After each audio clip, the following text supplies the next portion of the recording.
पण जिल्हा परिषदच्या शाळेत फक्त शिकलेलो नाहीये, लिहायला वाचायला शिकलेलो नाही, आपण जिल्हा परिषदच्या शाळेत जगायला पण शिकलोय.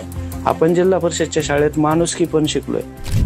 एकमेव जिल्हा परिषदची शाळा या असं ठिकाणी की जिथं विद्यार्थ्यांच्या हितासाठी काम केलं जातं. इतर कुठलीही ठिकाणं अशी आहेत की विद्यार्थ्यांच्या आई वडिलांच्या पैशाकडे पाहून काम केलं जातं.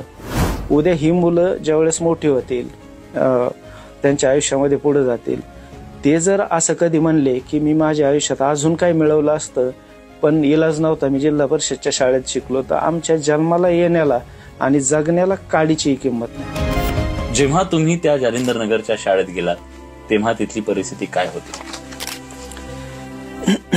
2 मोडकळीला आलेल्या खोल्या सोडल्या तर शाळा म्हणून तिथं कुठलंही चिन्ह नव्हतं. आणि विद्यार्थी संख्या किती होती सांगा ना, कारण एक विद्यार्थी संख्या सगळ्या महाराष्ट्रात झालं की 1 अंकी विद्यार्थी संख्या होती. आज किती? आम्ही आता 3 अंकीवर गेलोय.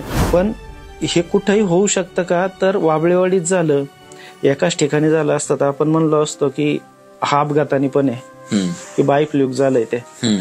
पण हेच जर जाऊन पुन्हा जालिंदर नगर मध्ये होतंय तर मग हे कुठेही होतंय. आणि आता तर असं झालंय की त्याचा एक फॉर्म्युला आपल्या समोर आहे की हे कसं करायचं असतं कुठेही. इतक्या दुर्गम भागामध्ये जर हे होऊ शकतं तर महाराष्ट्रातल्या कुठल्याही शाळेत होऊ शकतं. मी अनेक वेळा सांगतो या गोष्टी की एखादं मोठं काम झालं तर विनाकारण काही अशी म्हणायची प्रथा असते की हे फार अवघड होतं आणि आम्ही फार कष्टाने केलं, किंवा मगाशी तुम्ही जसे म्हटले की अन्याय झाल्यानंतर त्याला फार रडगाणं गाऊन सांगितलं जातं. आम्ही या दोन्ही गोष्टी करीत नाही. मी हे सांगतो की जे काम झाले ते फार सोपं आहे, कुणीही करू शकतं आणि कुठेही करू शकतं. पण आज गुरुजींच्या पायात चप्पल नाही, गेली अनेक दिवस त्यांनी स्वतःला क्लेश म्हणून हे सगळं सुरू केलंय.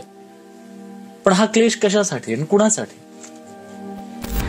पण ठीक आहे, प्रतिक्रिया द्यायला परवानगी नव्हती, मग आतल्या आत एक घुसमट व्हायची आणि घुसमट झाल्यानंतर त्रास होतो.